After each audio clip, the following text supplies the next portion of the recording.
for the vlog ang person. Vlog ng vlog. For the vlog ang person. Uy.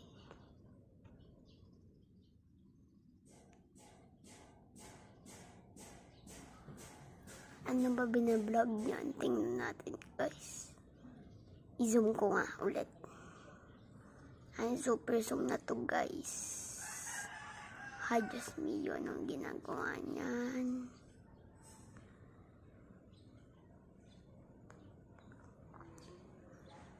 Sa buong na yata yung ginagawa niyan. Uy.